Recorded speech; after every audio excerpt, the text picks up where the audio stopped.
entregaria a prefeitura da sua cidade a um poeta? Imagina se a partir de agora o governo da cidade de São Paulo fosse da responsabilidade da Flora Figueiredo ou a prefeitura aqui do Recife fosse do Miró da Murebeca.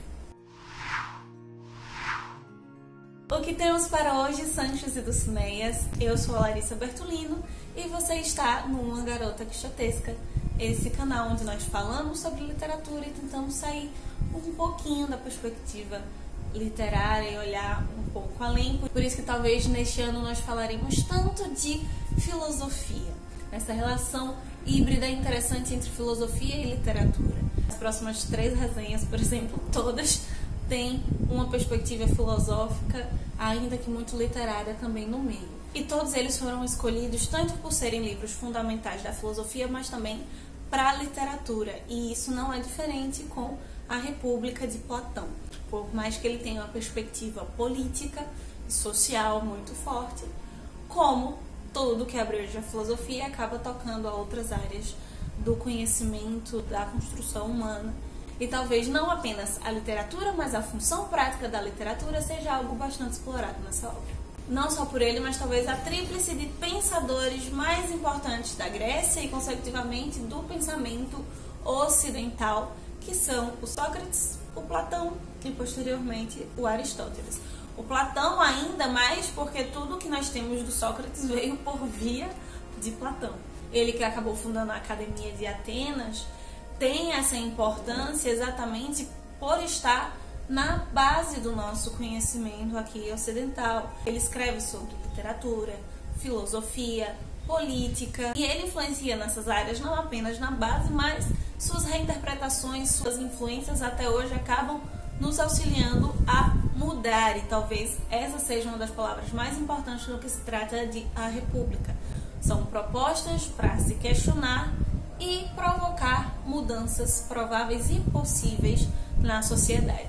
A gente pode até dizer, de certa forma, que entre os 3, Platão seja o mais influente, talvez pela força que ele ganhou na Idade Média e acabou influenciando bastante outras áreas, outros pensadores, outros filósofos. Parte dessa escolha e dessa força que ele ganha na Idade das Trevas, entre aspas, seja exatamente porque o Platão, diferente de alguns dos seus contemporâneos, não era sofista, ele era moralista.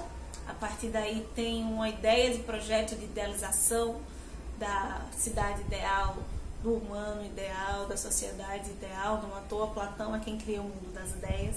E é exatamente essa perspectiva que permeia a República do início ao fim. Ele acaba enxergando, por esse viés um pouco idealizado, a justiça em si e como ela favorece na busca pela cidade perfeita, já que a cidade perfeita seria uma cidade, por excelência, justa. Ele vai desenvolver essa ideia ao longo de 10 volumes, 10 livros que vão formar a República, que acabam se dividindo em formatos diferentes e que, ao estilo dos filósofos gregos, vai estar repleto de diálogos com pessoas diferentes, com personagens diferentes, que acabam provocando, talvez a ideia nossa moderna de tentar individualizar esses protagonistas ou essas personas dos diálogos. Cada um deles vai trazer perspectivas interessantes, um olhar mais voltado para uma ou outra perspectiva para provocar as ideias do Platão. E talvez o caminho que ele vai percorrendo no seu conceito, na sua reflexão, também varie de acordo com o seu interlocutor.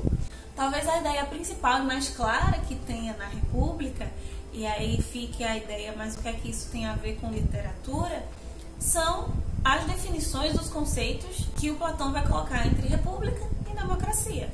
Só uma pequena revisão para nós chegarmos na parte da literatura, que é o que de fato nos interessa mais nesta análise, é que o Platão coloca a república, ou res publica, a coisa pública, como aquele regime, aquele sistema social, está voltado a uma espécie de meritocracia, onde os melhores, os mais capacitados, os que estejam mais preparados vão governar os demais. Há um sistema de base indivisível e de equidade em certo modo, não totalmente de igualdade, mas de equidade. Isso tudo estruturado através das instituições.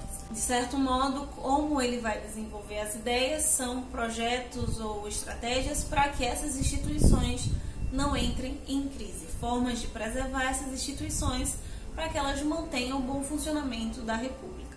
Já a democracia, o governo do povo, parte de uma perspectiva voltada à minoria, onde a minoria, em termos significativos de aquisição de poder, acaba tendo mais visibilidade, mais voz, mais ouvidos. Esse governo tentará atender a demanda de todo o povo, de um modo geral, mas em cada um desses seus fragmentos, desses recortes, dentro dessas minorias, tentando diminuir as fronteiras e variáveis existentes entre eles. E como o título já deixa muito claro, o Platão é mais favorável à ideia da república. E é muito interessante que ele faça isso dentro da perspectiva de diálogos dos filósofos gregos, porque através dessas perguntas não só ele direciona para o seu ouvinte a sua explicação, mas ele acaba criando uma possibilidade de explicação mais aprofundada, demandando mais atenção onde se faz mais necessário. Da mesma forma como o livro todo se propõe a mostrar a elaboração desse lugar perfeito, dessa cidade ideal, a forma como os livros são sequenciados também vão mostrando essa construção retórica, construção muito preciosa, paulatina, tentando explicar de um modo mais pormenorizado. Isso trabalhando os mais diversos conceitos de forma encadeada.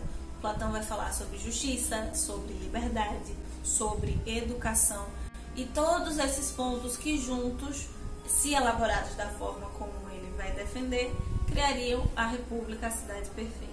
E essas temáticas e a forma como ele trabalha vão sendo mais potentes ou divididas com outras à medida que se organizam os livros. No primeiro livro, o Platão se concentra no problema da justiça na perspectiva individual. E a partir do momento que essa perspectiva individual se une através de várias pessoas, surgem novas problemáticas em cima desse conceito de justiça, em que inclusive vão ser extremamente pertinentes no momento da fundação da cidade ideal, da cidade justa. E essa é toda a discussão nos livros 2, 3 e 4. Tendo já a cidade pronta, instituída, os livros 5, 6 e 7 vão se voltar para algumas considerações importantes. As condições da realização da justiça por uma educação adequada, e para isso, nesses 3 livros, o Platão vai acabar apresentando as figuras que ele chamará de os guardiões, que seriam tipos sociais, grupos sociais, que seriam responsáveis pela educação dos demais, para que eles se desenvolvam de maneira correta para a manutenção dessa cidade justa, dessa cidade perfeita. Talvez nesses 3 livros tenham as maiores discussões sobre pedagogia, educação, convívio social e que talvez consecutivamente acabem trazendo mais questionamentos sobre a literatura, a arte, a função de ambas e como elas seriam disseminadas dentro da cidade perfeita. Só que aí, se essa justiça se perde, se ela vai se deteriorando, o que fazer? Por que isso estaria acontecendo? Como fazer para que isso seja evitado? E esse vai ser o ponto central dos livros 8 e 9, principalmente como a justiça vai sendo degradada dentro do espaço da cidade. Por isso mesmo que no último livro, de número 10, o Platão ele fale de um modo mais geral e metafísico sobre esses conceitos de justiça, de verdade, de honestidade, já que ele vai mostrar que a justiça é uma necessidade não só do ambiente social, mas do ser humano, numa perspectiva além da vida, apresentando desse modo então a virtude quase como uma função social. Virtude não apenas como nós consideramos hoje, como características positivas do ser humano, mas tudo aquilo de agregador, tudo aquilo que nós podemos e temos a oferecer uns aos outros dentro desse espaço social. E aí talvez que a educação e a literatura acabe tendo um potencial virtuoso, talvez maior do que outras áreas do conhecimento. Por mais que o Platão tenha uma ideia idealista, ele vai sim olhar para os problemas, os pontos do que pode acontecer de negativo, daquilo que foge ao seu plano e à sua proposta. O fato de sermos justos, não porque é o correto a fazer, mas porque ser justo nos traz benefícios. Talvez mostrando assim que o homem, em sua natureza, não seja justo. Nunca. Por isso mesmo é que a educação se faz tão necessária e precisa ser ensinada e disseminada desde a infância. É exatamente nesse ponto que a literatura, ou a lírica, talvez, sejam mais provocadas e pintadas de uma forma não muito positiva. Para Platão, os poetas no geral, mas especialmente os poetas trágicos, para Platão, o melhor tipo de pessoa para reger a cidade, para ordenar a educação e para promover essa cidade perfeita e justa seria o filósofo, porque o filósofo sempre está em busca da verdade. E, consecutivamente, os poetas, especialmente os poetas trágicos, seriam o pior tipo para gerir essa cidade, já que os poetas trabalham com o conceito de mímese, de ficção. Logo, eles não estão tão comprometidos assim com a verdade e a justiça. A relação que os poetas estabeleceriam entre a justiça e a realidade, para eles, seria, no mínimo, incoerente. E por isso que essa questão sobre o lugar do poeta e do filósofo na sociedade, no final das contas, vai sendo provocada. E se é possível dizer que o Platão tem uma resposta sobre isso, ele talvez só a dê no final do 10º livro. O trágico, pela essência da palavra tragédia e do que a tragédia representa no universo clássico, estaria preocupado unicamente com o resultado e não com o processo. Logo, não seria um tipo ideal de educador. Só que talvez a melhor resposta para essa dúvida, essas questões e a crítica que o Platão vai fazer estejam na poética do seu pupilo, Aristóteles. Sim, talvez o poeta não esteja comprometido com a verdade da mesma forma que o filósofo está, mas é justamente através do processo mimético, da narrativa, da ficção, da metáfora, que ele reflete, representa, como seria a melhor forma de se classificar mímese, a realidade. E ajuda não só a explicá-la, mas que talvez no final das contas toda essa sua ficção possa ser uma forma de ajudar a efetivar um projeto de república.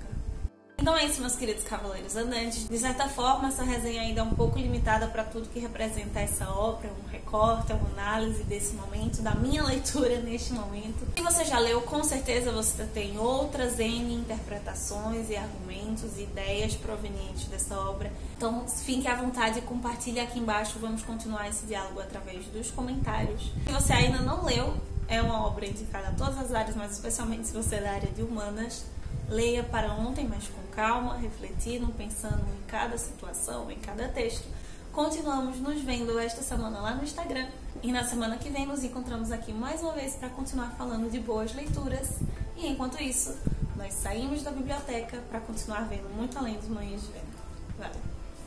Se você gostou da resenha da República e gosta de livros filosóficos, não deixe de curtir este vídeo e ativar o sininho, porque nos próximos meses vão aparecer outras leituras também de filósofos fundamentais para a história, o pensamento e a concepção do Ocidente.